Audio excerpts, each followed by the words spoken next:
रामचरितमानस की कथा को सुनने से सारे कष्ट दूर होते हैं। घर में धन धान्य मान सम्मान की वृद्धि होती है।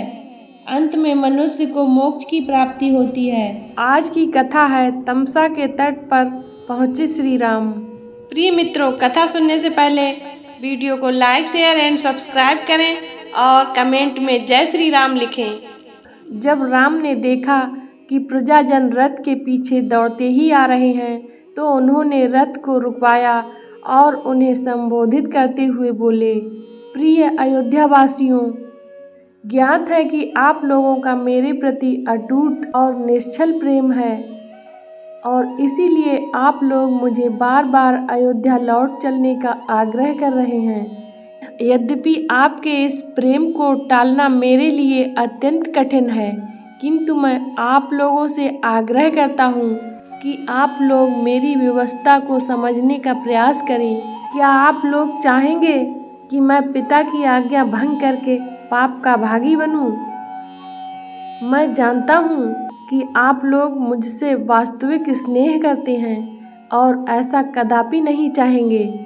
अतः आप लोगों के लिए यही उचित है कि मुझे प्रेम पूर्वक वन जाने के लिए विदा करें और भरत को राजा स्वीकार करके उनके निर्देशों का पालन करें। और भी अनेकों प्रकार से नगरवासियों को समझा बुझाकर राम ने सुमंत से पुनः रथ को आगे बढ़ाने का अनुरोध किया।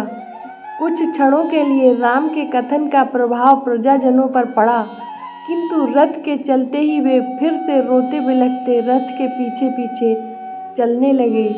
वे राम और लक्ष्मण के प्रेम की डोर में इतना अधिक बंधे थे कि चाहकर भी राम के द्वारा दिए गए उपदेशों और निर्देशों को क्रियान्वित नहीं कर पा रहे थे और विवश होकर बरबस रथ के पीछे पीछे चलते जा रहे थे।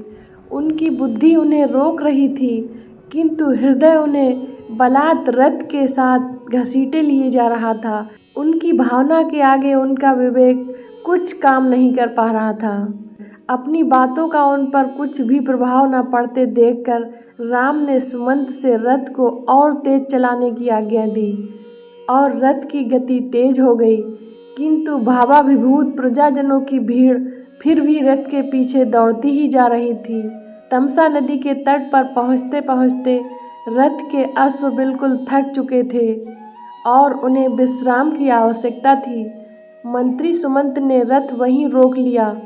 राम, सीता और लक्ष्मण तीनों रथ से उतरकर आए और वे तमसा के तट पर खड़े होकर उसकी लहरों का आनंद लेने लगे।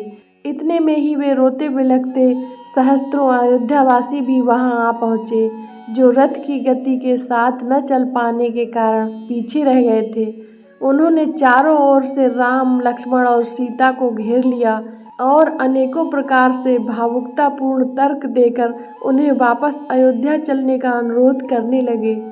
रामचंद्र ने उन्हें अनेकों प्रकार से धैर्य बंधाया। फिर उनके कुछ शांत होने पर रामचंद्र ने प्रजाजनों से प्रेम पूर्वक आग्रह किया कि वे वापस लौट जाएं। राम और प्रजाजनों में काफ़ी देर तक ये बहस चलती रही। इसी कारण रात्रि हो गई।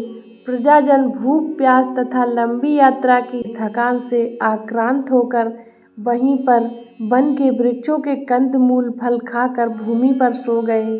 जब ब्रह्म मुहूर्त में रामचंद्र की निद्रा टूटी तो वे उन निद्रामग्न नगरवासियों की ओर देखकर लक्ष्मण से बोले, भैया, मुझसे इन प्रजाजनों का यह त्यागपूर्ण कष्ट देखा नहीं जा रहा, इसलिए अब यही उचित है कि हम लोग चुपचाप यहाँ से निकल पड़ें।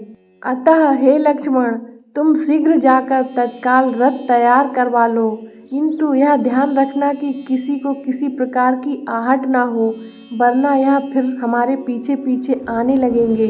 राम के आदेशानुसार लक्ष्मण ने सुमंत से आग्रह करके रथ को थोड़ी दूर पर एक निर्जन स्थान में खड़ा करवा दिया। पुरवासियों को आभास तक नहीं हुआ कि कब वे रथ में सवार होकर तपोवन के लिए निकल गए।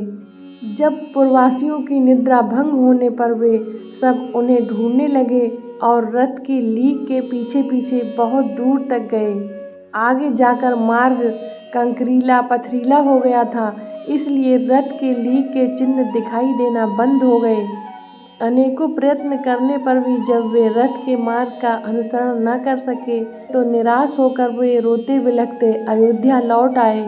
कथा को पूरा सुनने के लिए धन्यवाद। आज की कथा को यहीं पर विराम देते हैं। इससे आगे की कथा है वन की यात्रा। देखना ना भूलें। इसी तरह की ज्ञानवर्धक कथा कहानियाँ सुनने के लिए हमारे चैनल को ज़्यादा से ज़्यादा लाइक शेयर एंड सब्सक्राइब करें। जय श्री राम।